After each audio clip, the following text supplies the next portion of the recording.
Está aquí conmigo el maestro Víctor Hugo Villalba Jiménez. Profesor. Muchas gracias, Mauricio, por la invitación. No, Es gracias un a gusto usted. estar contigo. Al contrario, profesor. Escucharán que todo el tiempo le diré profesor porque, bueno, él es mi maestro desde hace, ¿qué? ¿30 años, profesor? Más o menos, Mauricio. Fue primero mi maestro en preparatoria y después nos volvimos a encontrar en un lugar de trabajo, ¿no?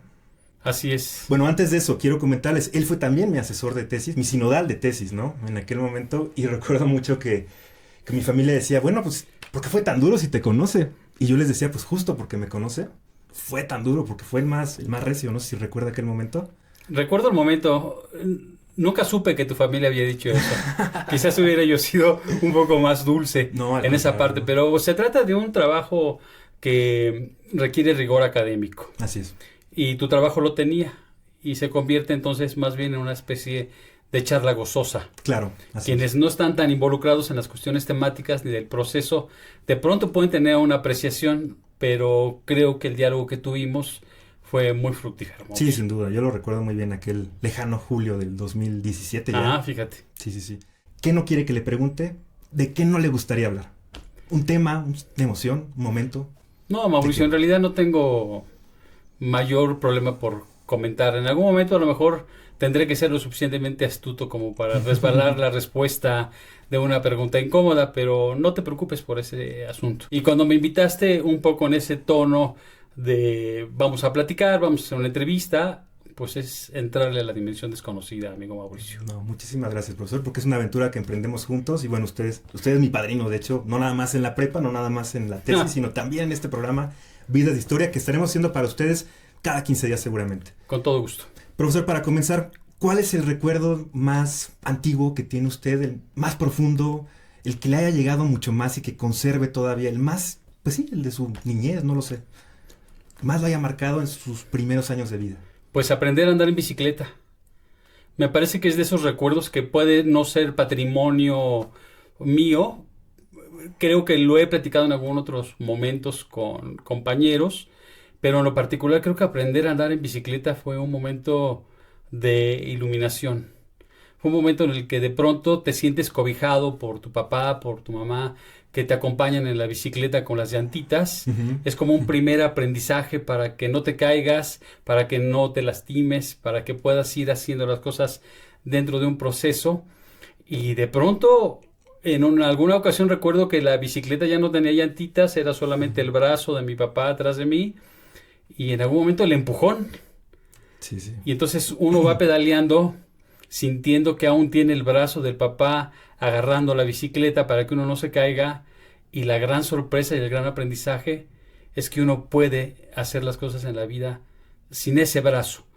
No en su ausencia, pero uno puede en algún momento hacer las cosas de manera independiente. Sí, Ese sí. aprendizaje de andar en bicicleta ha sido para mí, me lo voy a llevar hasta el último día. Ah, qué padre, profesor, qué Así padre, qué es, padre. Yo así es, también Mauricio. lo recuerdo también muy bien. Creo que Ujú. la infancia es la única patria que debemos Ujú. reconocer, ¿no? Por supuesto que los procesos de infancia de todos nosotros han sido muy distintos, algunos más halagüeños que otros, pero creo que la infancia es ese espacio de la vida donde uno vive al día, Ujú. ¿no? Sin No te duda. preocupa tanto el mañana, sino solamente el momento, Conceptos como la muerte, ¿no? No existen. hasta que te das cuenta que hay un Claro. familiar que se va y no lo vuelves a ver, ¿no? Así es. Borges creo tenía esta anécdota de los animales son inmortales, porque no saben que se van a Ujú, morir. ujú. Entonces la conciencia sobre la muerte también es otro momento en la vida, seguramente de los jóvenes, de los niños, que la experimentan a través de lo que les rodea, que los marca para toda la vida. Sí, sin duda, profesor. Va pasando el tiempo, llega la juventud. ¿En qué momento decidió? Porque yo creo que todos pasamos por ahí. Bueno, en lo personal, por igual mi carrera, mi perfil. Pero creo que muchos pasamos por esta etapa de rebeldía, etapa de idealismos, de romanticismos. ¿Qué momento, qué hecho, no sé si histórico, personal, en fin? ¿En qué momento usted aterrizó y dijo, bueno, ok, la vida puede ser muy hermosa, pero hay que chambearle y nos vamos a enfrentar a gente de todo tipo? Pues no sé exactamente, Mauricio, en mi proceso de vida, en qué momento como que me cayó el 20, ¿no? Para decir un poco, ya es el momento de empezar a ser adulto, de empezar a cambiar.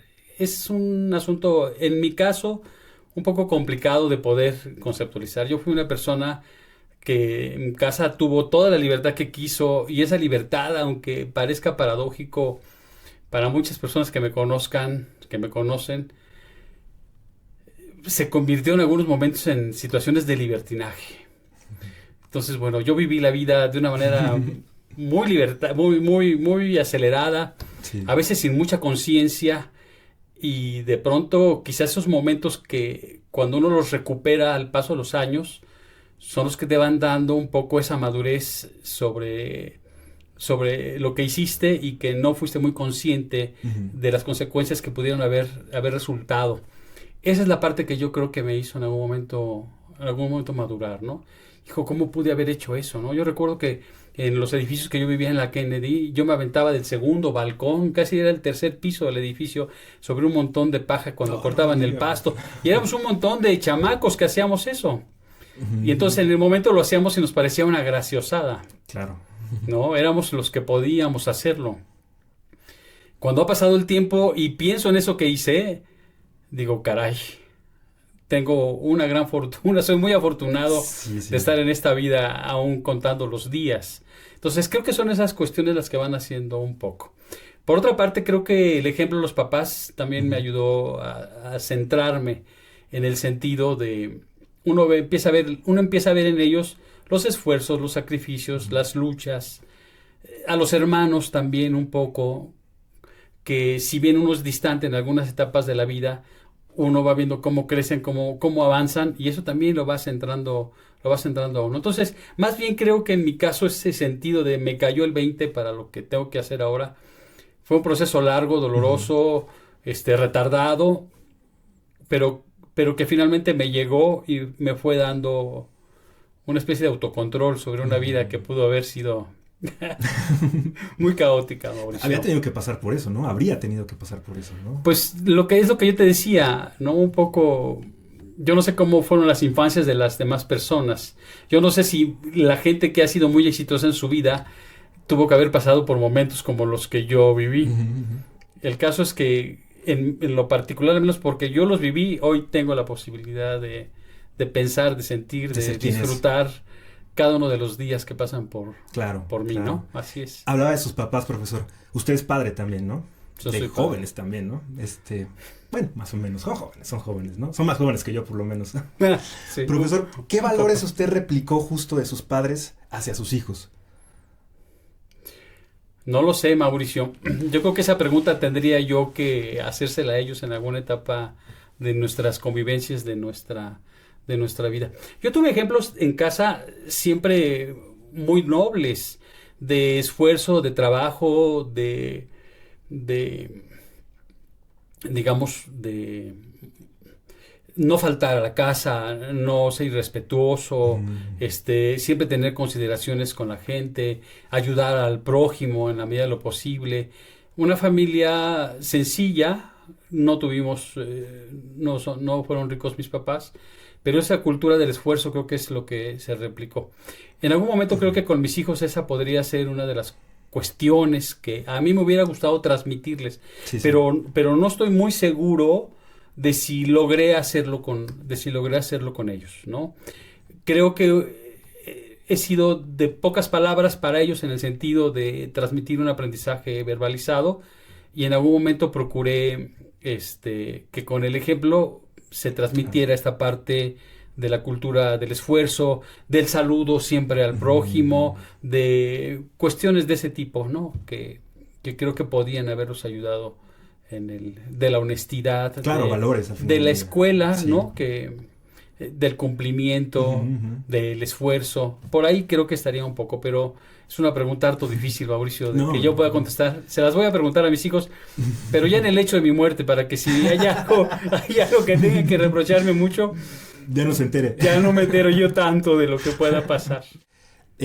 ¿Cómo le explica o cómo le va a explicar, o no sé si ya lo haga, a sus hijos, el mundo que le estamos dejando, pues las generaciones pues anteriores, ¿no? ¿Cómo le explica pues lo que hemos construido, lo que hemos dejado de construir, de lo que hemos hecho responsable y lo que no? La sociedad ha cambiado muchísimo. Creo que han sido 24 años de este nuevo milenio vertiginosos completamente, en los que los cambios han sido radicales. No somos responsables de todo, pero es el mundo que les dejamos finalmente a los que vienen. ¿Le ha explicado cómo le ha explicado o cómo les ha contado a qué se van a enfrentar justamente? No, no les he explicado. Fíjate que ahora en casa estoy conviviendo mucho con mi hijo Rodrigo. Y es un joven que frisa ya casi los 30 años. Y sí hay un tema ahí interesante en cuanto al sentir de las nuevas generaciones respecto de este mundo que ellos sienten que nosotros les dejamos. Un mundo además un tanto caótico, un mundo cojo, un mundo con un montón de baches. Por supuesto que no todo ha sido responsabilidad de nosotros, pero yo siento que a través de él en algunos comentarios, pues sí deja ver un poco esta situación difícil por la que están viviendo, ¿no? Por ejemplo, Mauricio, el tema de los empleos. Es decir, es muy difícil conseguir empleo, ¿no? El tema de los salarios. Ya no solamente que tengas un empleo, sino que tengas la posibilidad de vivir bien con lo que te paguen. Que eso que te paguen te permita una proyección a futuro que no tengas. Pero yo veo en los jóvenes, en este mundo que les dejamos, al menos en el tema de lo social, porque podríamos como fragmentar esta realidad todavía en muchas más partes. Yo me descubro que a la edad que tengo, pues soy de los pocos afortunados que están dentro de una ley que se llama Ley 73 y de la cual yo fui completamente ignorante en su momento. Pues parece ser que los que estamos en una Ley 73 tenemos todavía una tablita de flotación para una posible jubilación, una pensión, aunque sea pequeña, modesta. Pero los jóvenes que vienen después de esa ley ya no tienen esa posibilidad. Sí. Entonces, esas cuestiones son las que yo siento que en algún momento me duele con la juventud, que no lo van a poder tener. Creo que en otras cosas sí lo viví de manera más irresponsable y que quizás si lo hubiera hecho de otra manera, hoy tendrían un granito de arena más favorable de parte mía. Es el caso, por ejemplo, del agua, ¿no? Así es. Es el caso, por ejemplo, de la alimentación, es el caso de muchas cuestiones de esas que uno quizás tenía muy a la mano. Sí, y que en los 90 parecía lejano, ¿no? El día cero del agua, que se acabara, el calentamiento global, estos calores, ¿no? Ahora en la ciudad, parecía lejanísimo, ¿no? Yo no sé si me mintió o yo entendí mal alguna lección de la primaria, pero yo como que tenía en mente que había recursos renovables, ¿no? Pero la verdad es que, claro, ya no hay, o sea, no hay recursos renovables, el mundo se acaba. O sea, no hay vuelta de hoja. El universo está en expansión, el universo está como acabando. Claro. Y en ese sentido, pues efectivamente, Mauricio, no hay más árboles, no hay más agua, no hay más tierra, no hay más espacio habitable. Entonces yo no quiero sentirme apocalíptico, pero sí creo que lo que están viviendo jóvenes y lo que van hoy a vivir es muy complicado. Lo que ellos van a vivir, pero aún lo pienso todavía más hacia atrás. Yo tengo un nieto de 8 años. Y entonces, caray, ¿qué puedo hacer ahora? En alcances limitados, lo que yo puedo hacer para contribuir a un mundo mejor. Esa, creo, hoy es parte de las tareas que me he impuesto, no solo para mis hijos, sino para las personas que son como mi nieto. Claro, sí. ¿No? Es decir, desde aquí, ¿qué puedo hacer? ¿En qué puedo contribuir para ese tipo de cuestiones, ¿no? Y justo es de lo que hablaremos en el siguiente bloque, de su gran labor, que es la docencia, precisamente. Muchas gracias, profesor. Regresamos, no se vayan, estamos aquí en Vidas de Historia. Vamos a hablar un poquito de su trayectoria, profesor. Aquí usted me mandó una semblanza y bueno, dice, es licenciado en Ciencias Humanas. ¿Qué es eso, Dios mío? Explíquenos, profesor. Es una carrera que existió hacia los años 80 y que yo me topé en la Universidad del Claustro de Sor Juana, en el Centro Universitario de Ciencias Humanas en aquel entonces, en el Claustro de Sor Juana. Y es una licenciatura que en verdad me formó completamente, no solamente en la parte académica, me quitó mucho de lo burro que yo era, sino que también me formó en el sentido de una vocación hacia la educación de manera determinante. Voy un poco como a simplificar. Es una carrera que llevaba 4 ejes. Se trataba de estudiar arte, filosofía, literatura e historia de manera simultánea en diferentes momentos del tiempo, ¿no? Es decir, aparecía el periodo medieval y veíamos cuál era la filosofía medieval, el arte que se había gestado en ese gran periodo de 10 siglos, lo que se había generado en cuanto a producciones artísticas y lo que la literatura podía aportar como comprensión del mundo respecto de ese periodo. Y así es como iba esta licenciatura abordando, digamos, las diferentes problemáticas humanas que se veían. Empezábamos con cultura grecolatina, hacia la mitad de la carrera pasamos al mundo latinoamericano, y así es, Mauricio, como se iba llevando la carrera de Ciencias Humanas. Es una carrera que con los años desapareció. El claustro creo que tiene algunas otras carreras semejantes. Me parece que sigue teniendo ese espíritu humanista que tanta falta le hace al mundo, pero la carrera en sí misma me parece que desapareció, al menos en el claustro de Sor Juana. En el caso de mi formación fue un verdadero oasis llegar al claustro de Sor Juana a estudiar la licenciatura en Ciencias Humanas. ¿Qué es la educación humanista de la que se habla tanto? Ahorita que hablábamos de esta carrera, Ciencias Humanas, la educación humanista, porque pareciera que se utiliza como bueno, ya lo mencioné en el otro foro, como una cuestión más propagandística, ¿no? El humanismo con inclusión, en fin, pero sí hay toda una teoría y todo un andamiaje sobre la educación humanista. Pues yo pienso que hay que poner en el centro a la persona humana. El tema de la dignidad de la persona frente a otro tipo de valores. Me parece que por ahí tendríamos que ir un poco hilvanando la reflexión de una educación de corte humanista. Y en el caso del claustro de Sor Juana, pues aplicaba muy bien ese tipo de políticas educativas, digamos, a partir de un plan de estudios que para mí estaba perfectamente estructurado, muy bonito, muy riguroso, maestros muy comprometidos, y que en el sentido humanista siempre tuvieron muy presente al alumno, no como matrícula, sino como una persona que está en formación, una persona que requiere siempre el apoyo de los otros. De hecho, déjame decirte que una de las cuestiones más bonitas que experimenté es que yo entré al claustro de Sor Juana en 1985 y hasta la fecha me sigo viendo con los compañeros que estuvimos en la misma aula en esa carrera, ya después de casi creo 40 años, nos seguimos viendo y nos vemos, y nuestras pláticas de reunión son las pláticas de la carrera. ¿En qué momento decide dar clases? Yo creo que era una de las posibilidades de desarrollo profesional más asequibles que te daba la carrera, ¿no? La posibilidad de llevar lo que habías aprendido al ámbito educativo, ¿no? Es decir, a donde haya que educar, ahí tiene que haber un humanista que pueda tener a la persona humana en el centro de las actividades. Yo empecé dando clases cubriendo a algunos compañeros que por alguna necesidad en particular dejaban el hueco, ¿no? Tenían que estar fuera una semana, 2 semanas, y así es como empecé un poco el tema de la docencia. En realidad, al principio, mi primer trabajo fue pues andábamos capacitando bibliotecarios por toda la República, programas de fomento del hábito de la lectura, y creo que esa parte de capacitación fue la que después impulsó, te digo, la parte de la docencia. Ya había yo experimentado algunas clases, no de manera formal ni sistemática, y posteriormente creo que por ahí fui descubriendo esta vocación de la que seguramente de niño renegué mucho. ¿Enseñar o aprender? Yo pienso que la parte de la enseñanza está indisolublemente ligada al del aprendizaje, ¿no? Es decir, cada vez que uno entra a un aula, a un salón de clases, y ve estos rostros que siempre están ávidos de conocimiento, de saber, de curiosidad, de travesuras, son siempre retos que te permiten como persona ir aprendiendo. Entonces me parece que si bien el proceso se separa para comprender un poco las fases por separado, en realidad todo está íntimamente ligado.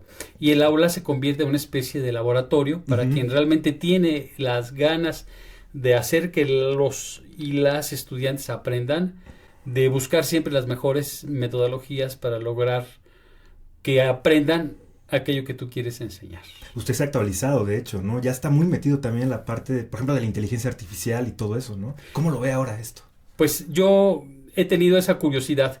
He tomado algunos cursos sobre inteligencia artificial. Me parece que hoy tiene que ser un copiloto para la mayoría de las actividades profesionales que se realizan. ¿Y en el caso de la docencia? Por supuesto, por supuesto. A veces creo que hay que regresar un poco a ciertos procesos que le den conocimiento al maestro sobre asuntos particulares de sus estudiantes. Es decir, yo hoy no dejaría un trabajo a alguno de mis alumnos escrito como una primera instancia en computadora. Trataría de acercarme a ellos mediante su forma de escribir a mano. Es decir, saber cómo están reflejando ese pensamiento a través del papel, de su pluma, Claro, de su mano, claro. ahí en ese momento. Y después, ¿por qué no? Intentar mejorar todos estos procesos con este copiloto que hoy es imposible de evadir. Me espanta que en muchos momentos de las redes sociales hay gente que esté haciendo tutoriales para que tú elabores ensayos universitarios para que el maestro no cache que fue hecho Así es. con una inteligencia artificial. Es decir, ¿en dónde estamos parados? Se trata de engañar, se trata de aprender, se trata de hacer que con la parte de la educación. Entonces, creo que hay que ir retomando algunas metodologías que le den al profesor cierta sensibilidad y luego conjuntar lo nuevo. Y hay que estar no, actualizados. no desecharlo. Sí, exacto, ¿no? sí, descartarlo. Y para el profesor yo pienso que entre más pasa el tiempo, para un profesor, entre más años transcurren en su práctica docente, para él va a ser más difícil estar siempre al día respecto a lo que está sucediendo. O sea, en cuanto a la información, es tanta la que hay, es tanta la democratización de los medios de la información, que el profesor tiene que convertirse en una especie de curador respecto a lo que hay para poder señalar, orientar qué es lo que es realmente valioso o lo que él considera que es más valioso respecto a otro tipo de información o de contenidos.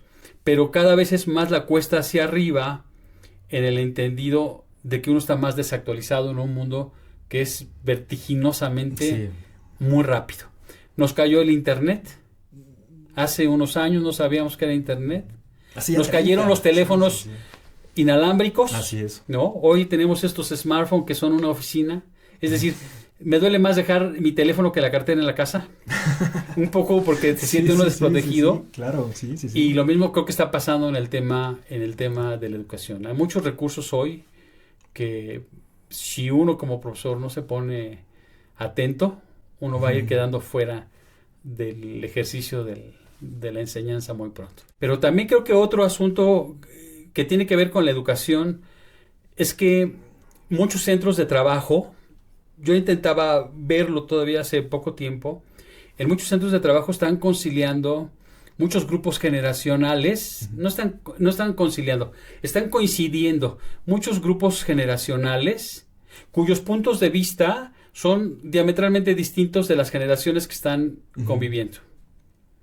Es decir, podemos tener una persona que tenga 70 años dentro de una empresa y que tiene un criterio y una forma de hacer las cosas muy distintas a alguien que está trabajando que tiene 30 años. ¿Sí me explicó? Sí, claro. Sí, y entonces creo que parte de lo que el profesor también tiene que aprender o tiene que actualizarse tiene que ver con este asunto de los grupos generacionales. Porque lo mismo pasa en las aulas.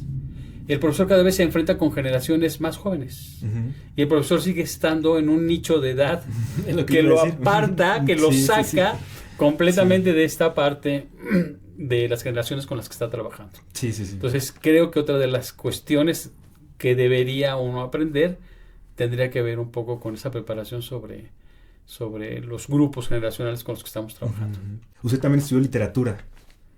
Estudié ciencias humanas. ¿Ciencias humanas? Estudié ciencias humanas. Se especializó. Que era una especie, algo extraño, porque hace rato no sabía cómo contestar la pregunta. Cuando yo iba a pedir trabajo me decían, ¿y qué son las ciencias humanas? Entonces en un colegio recuerdo que una maestra me dijo, mire, usted no estudió historia. ¿Cómo quiere que le dé clases de historia? Usted no estudió literatura. Arte. Usted no estudió arte. Usted no estudió filosofía, no es filósofo.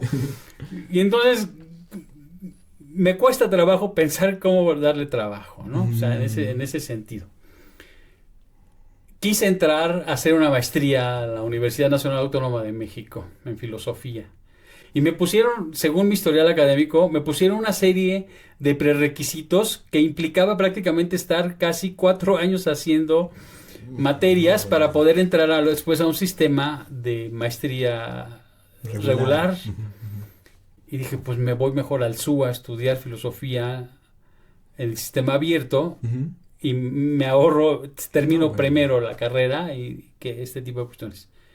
No estudié probablemente literatura, pero creo que la carrera era tan sólida que nos posibilitaba entrar realmente al ámbito laboral de cualquiera de estas 4 áreas de las que yo te estoy mencionando que se componía la carrera. Posteriormente tuve la fortuna, cuando me salí de intentar hacer la maestría en la UNAM en filosofía, loco yo además que quería filosofía de la ciencia, o sea, había un tema mucho más rudo para escalar. Sí. Pero tuve la oportunidad de entrar a la Universidad Autónoma Metropolitana. Ellos tienen un plan de estudios de posgrado, maestría y doctorado, que es en humanidades. Y las humanidades tienen diferentes áreas de concentración y una de ellas es la literatura. Y entonces yo tuve la fortuna de poder entrar al posgrado de la Universidad Autónoma Metropolitana en Iztapalapa. Y ahí fue donde fui un poco especializándome ya en algunas cuestiones de este espectro enorme que es la literatura.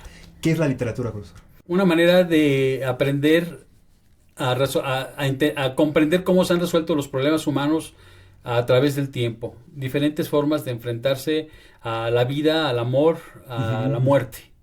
¿El arte es reflejo de un contexto? Y además lo resignifica.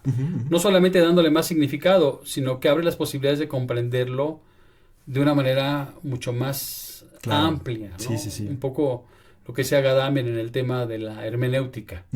Es decir, creo que por ahí va el tema de las humanidades, de la literatura, ¿no?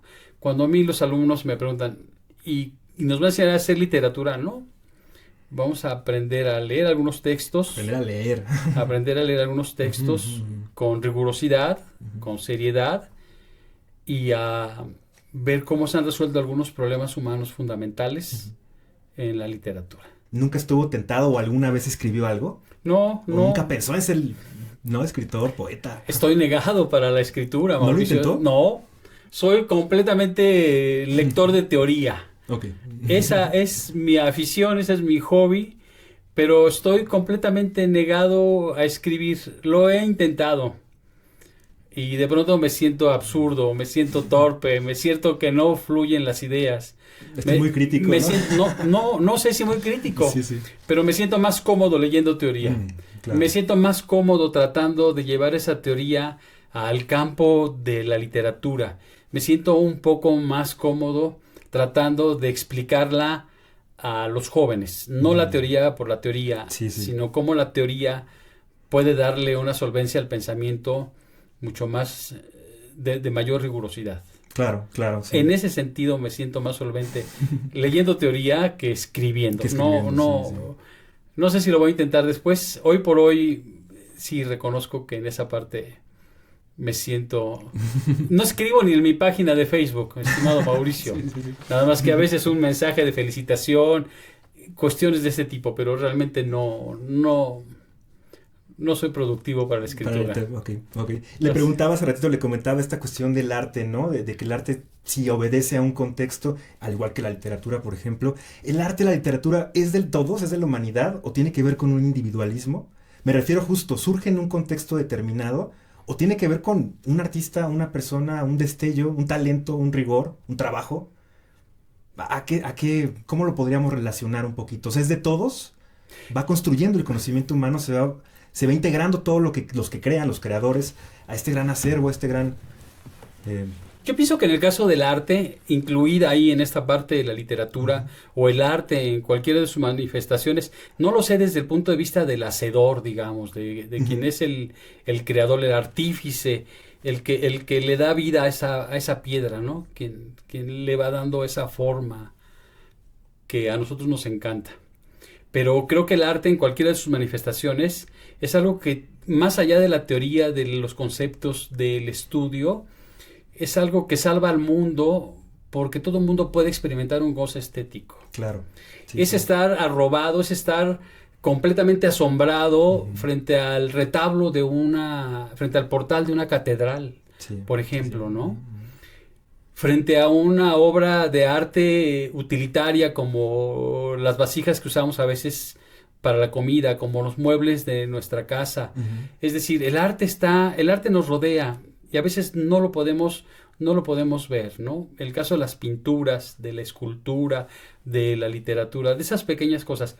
Yo creo que mientras la gente tenga la capacidad de asombrarse por este tipo de cuestiones artísticas y de experimentar un goce estético, siempre tendrá la sensibilidad suficiente como para poder enfrentar un problema no solo en lo individual, sino colectivo, claro, de manera colectiva. Me parece que esa es una especie como de función social del arte. No que el arte sea salvífico porque me dé el camino para saber qué debo hacer. Creo que el arte no hace eso, ¿no? En alguna ocasión oía la anécdota del profesor que le pregunta al maestro, el profesor que le pregunta al alumno, a ver, ¿qué quiere decir este verso de Lorca que dice verde, que te quiero verde? Pues eso quiere decir verde, que te quiero verde. Entonces, no hay una ruta. El artista quizás expresa una intuición de lo que él cree que es una verdad para él y la comparte. Una intuición y nos la comparte. Y eso a los lectores, a los espectadores, nos da quizás la ruta o nos pone en la reflexión de algo que él nos comparte y que quizás puede servirnos. Claro. Pero creo que el artista no declara verdades, sino va abriendo ciertos caminos para un público que puede tener la sensibilidad de captarlo. Claro, sí. Este binomio, genialidad, con excesos, con psicodelia, con drogadicción, muchísimos artistas que han sido un parteaguas desde siglos atrás, ¿no? Se ha sabido, ¿no? Que de alguna manera experimentaban con la mente, ¿no? ¿Qué piensa al respecto? Yo pienso que Edgar Allan Poe, por ejemplo, no escribía en los momentos de delirius tremens. O sea, el alcoholismo de algunos escritores no los potencia para ser esos grandes escritores, pero creo que esas experiencias después las ponen un poco en contexto y es lo que permite un poco explorar ese camino de la vía artística.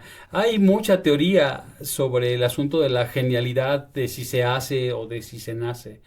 Yo creo que todos tenemos sensibilidades quizá distintas y que se han ido cultivando de manera diferente también, y eso es lo que hace en algún momento que pueda salir algo interesante desde el punto de vista del arte. Un poco lo que pasa con la poesía.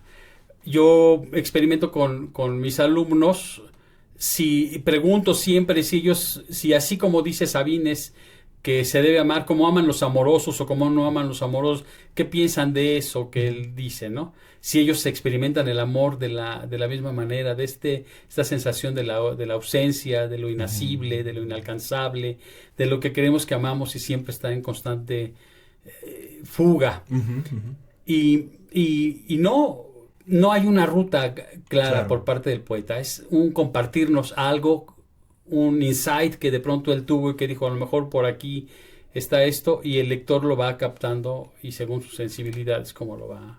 Y poder asombrarnos ante una realidad que pareciera que ya nada nos asombra. Pues yo pienso que vivimos una sociedad que muy poco se asombra, que muy poco también, creo, lamentablemente se cuestiona.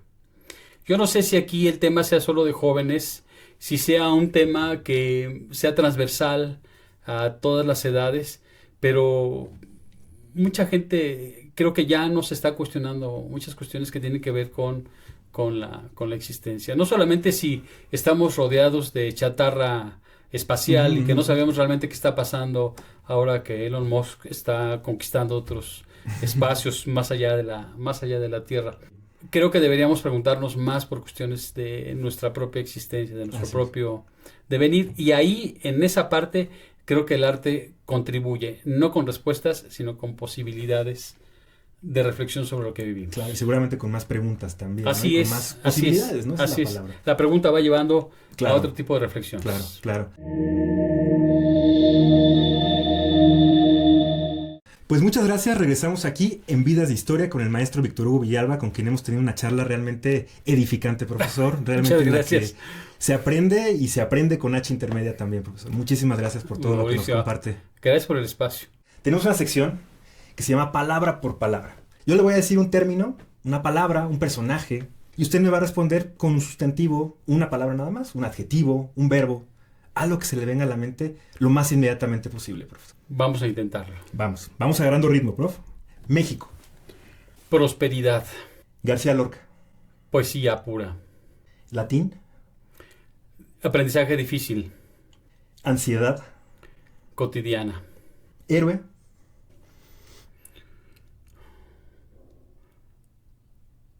Los pobres. Democracia. Idealidad. Universo. Grandeza. Walt Whitman. Poeta mayor. Juventud. Tesoro. Amor.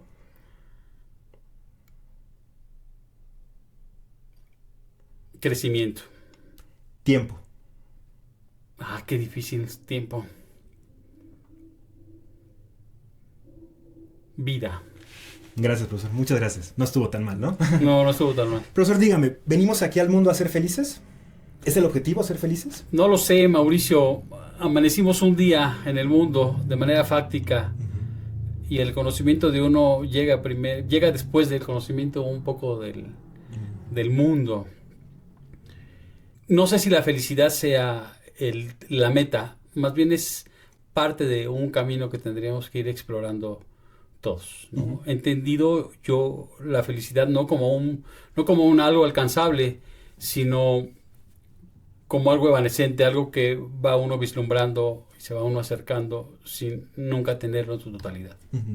La religión, profesor, ¿qué piensa al respecto de la religión? En mi muy particular caso, yo he experimentado ese sentimiento religioso a veces en etapas de tribulación, de contento, de prosperidad, y el chiste es quizás no vivirla de manera diferente, sino tratar siempre de tener esta posibilidad de la congruencia con lo que uno piensa, y es bastante complicado en ocasiones, ¿no?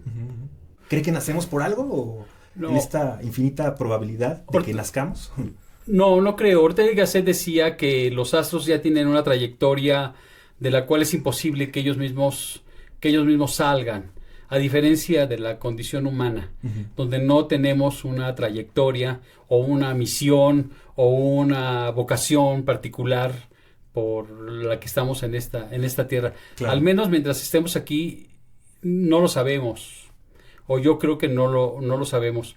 Más bien creo que nuestras vocaciones, nuestras misiones, nuestro sentido del deber para los demás está siempre en tratar de dejar a las personas que conocemos mejor de como las conocimos. Un poco en ese sentido creo que tendría que estar puesta nuestra existencia. Profesor, muchísimas gracias, profesor. Las diferencias nos unen, ¿no? Era un lema que justo compartíamos en aquella institución. Pues yo te agradezco mucho, Mauricio, el espacio, sobre todo porque cuando estoy ahorita platicando contigo, pienso que en esta cercanía, que en esta comodidad que tú me haces sentir, tú de alguna manera representas para mí este gran grupo de jóvenes con los que yo he podido tener contacto en la academia, en la docencia, en las aulas. Y yo quiero decirte que tú como mi alumno en algún año de la vida y que como tú representas a muchos de los estudiantes con los que he podido tener contacto, pues representan lo mejor que me ha pasado. Gracias, profesor. Entonces es un gran orgullo haber podido servir en las aulas a generaciones tan exitosas como las tuyas y como las muchas otras con las que he podido tener contacto. Así que, estimado Mauricio, muy agradecido por este espacio, muy agradecido a tu público. No, y muchísimas gracias a ustedes también por vernos y bueno, sin duda opinarán, ustedes igual que yo, el profesor nos dejó mejor de como nos vio. ¿Cierto o no? Pues esperemos que así sea, Mauricio. Muchas gracias. Seguramente Encantado. sí. No, gracias, profesor. Gracias y no se pierdan el siguiente episodio de Vidas de Historia. Compártanlo. Mi nombre es Mauricio Ortega Guzmán. Síganme en mi canal, Mau Ortega Locutor. Ahí estoy en YouTube. Estamos en Magnum Opus Studio. Saludos a mis amigos de Pirinola y nos vemos la próxima.